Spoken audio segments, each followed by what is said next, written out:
soy madre de tengo dos hijos, un joven con hemofilia y una chica portadora. Mi hijo tiene 33 años y pues cuando nació a los 5 meses nos dijeron que tenía hemofilia y a nosotros, a mi esposo y a mí, nos pareció algo muy sorprendente porque nunca habíamos pensado que cualquier persona podía tener esa enfermedad. O sea, sabíamos que era una enfermedad así como de los reyes, como de este tipo de cosas. Nunca pensamos que nos pudiera tocar a nosotros. En aquel entonces, pues realmente en México no había tratamientos modernos y seguros. Era la época en la que se había encontrado que a través de las transfusiones de sangre se podía uno contaminar o contagiar de VIH y era pues en ese momento una cosa muy complicada, muy difícil, y la hemofilia en ese entonces en México se atendía con componentes sanguíneos. Entonces pues era una guerra interna, ¿no?, de sentimientos, de decir, bueno, le tengo que poner esto, pero también estoy corriendo este riesgo, ¿no? Sí, actualmente hay opciones de varios tratamientos, varios medicamentos para el uso pues los pacientes con hemofilia A, con hemofilia B, para los inhibidores, que en aquel entonces no había más que componentes sanguíneos y ahora ya son pues muy, muy eficientes, muy seguros, y la gente lo actualmente como, pues como poder usar cualquier medicina, ¿no? Ha sido un trabajo de muchos, muchos, muchos años, pues te estoy hablando de más de 30 años, de mucha gente que hemos estado involucrados para lograr que las autoridades entendieran que aunque somos una comunidad pequeña, pero realmente el tratamiento con medicamentos eficientes y seguros era pues el cambio entre el día y la noche. Ya actualmente ya las personas que tienen hemofilia no tienen por qué tener discapacidad. En aquel entonces todos tenían alguna discapacidad en las piernas, que no las podían mover bien, las rodillas o los tobillos o los codos, en fin. Y eso ya, si tienen buen tratamiento desde el principio, desde que son chiquitos los niños, eso es una historia antigua. Yo muchas veces les he dicho tanto a los papás de los pacientes como a los pacientes adultos que en la Constitución dice que todos tenemos derecho a la salud, pero en el caso de la hemofilia, por lo menos, es un derecho que todos los días tenemos que luchar por él. No podemos permitir que un día nos digan no hay medicamento y me regreso a mi casa. Eso no lo podemos permitir. ¿Por qué? Porque es la vida de los pacientes, o sea, puede ser entre la vida y la muerte. Entonces, no, para nosotros no existe un no, no debe existir un no. Puede ser que en alguna ocasión excepcionalmente pueda uno esperar al día de mañana, pero jamás nos debemos acostumbrar a no tener medicamento.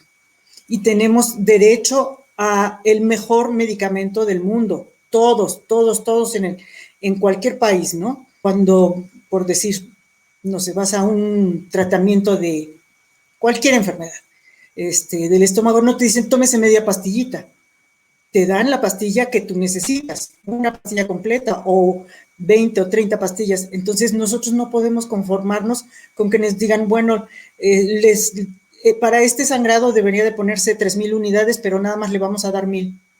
Eso no lo podemos permitir ni debemos acostumbrarnos, porque así como todos los otros padecimientos tienen derecho a los tratamientos completos y en el momento oportuno, nosotros también. Lo más importante es que la comunidad de personas con hemofilia se mantenga siempre unido.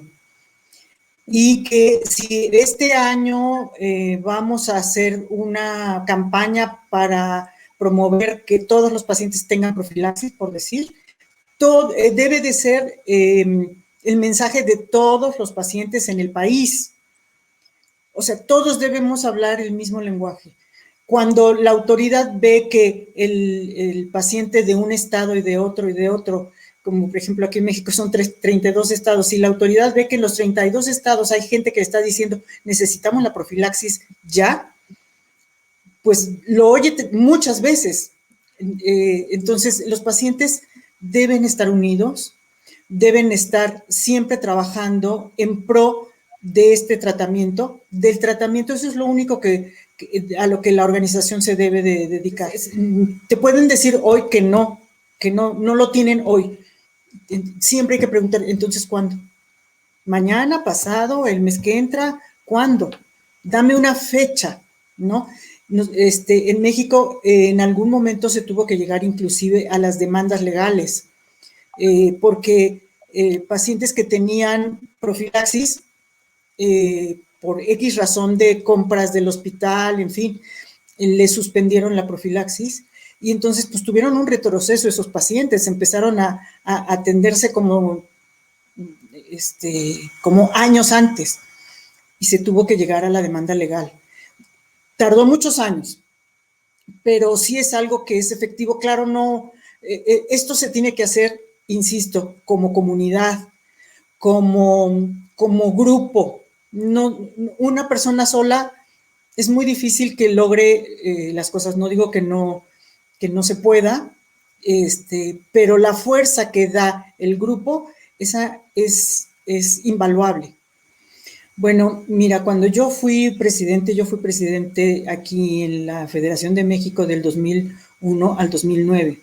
Y en ese momento había cambios en la ley de salud, que se estaba implementando lo que se llamaba el seguro popular, que era un seguro social, pero para la gente que no trabajaba o que no tenía derecho, digamos, al seguro social que había habido siempre. Entonces nosotros empezamos a buscar a la cabeza de ese nuevo seguro popular y decirle cuáles eran nuestras necesidades y íbamos además con las herramientas en la mano, porque muchas veces las autoridades no saben cuántas personas con hemofilia hay en el país, porque es una enfermedad poco frecuente, es una enfermedad rara. Entonces nosotros lo que hacíamos en ese momento era, nosotros sabemos cuántos pacientes son, sabemos qué edad tienen y dónde se están atendiendo y cómo se están atendiendo. Entonces le facilitábamos a la autoridad el poder tomar decisiones a favor nuestro. ¿Por qué? Pues porque hay muchas patologías, pero quizás de las otras no había tanto conocimiento como nosotros teníamos de nuestra comunidad. Es muy importante que todas las asociaciones de todos los países tengan su registro de pacientes, siempre estar trabajando en eso, actualizándolo, saber cómo se atienden, dónde se atienden, cuáles son las necesidades de la comunidad. Y cuando uno va con la autoridad y le expresa estas necesidades, es más fácil que nos escuchen, así le hablamos de problemas sin darles un poquito de herramientas para que ellos puedan tomar decisiones. Pues yo invito a toda la gente a que no se detengan, que hagan un trabajo activo, por pequeño que sea, siempre va a ser mejor que quedarse callados y que quedarse en su casa con el dolor, pues de ir viendo cómo una articulación se va atrofiando o con una negativa de un médico. O sea, hay veces que hay que decir, bueno, si este médico no me resuelve, yo me tendré que ir a la dirección, porque no me voy a regresar a mi casa sin que hayan atendido a mi paciente. Y como agrupación, realmente ver el antes y el después, ver cómo se vive antes de que haya una organización y cómo se vive después. Y tener claro, los líderes de las organizaciones, tener claro que en sus manos tienen una herramienta para cambiar la vida de mucha gente, para mejorar su calidad de vida, para mejorar su tratamiento y que usar esa herramienta que tiene uno en las manos, porque pues eso no le dura a uno toda la vida. O sea, uno es presidente un tiempo y ya después pasas a otra posición o te desligas quizá, pero en el momento en que uno está, tiene uno que pensar en su comunidad antes que cualquier otra cosa.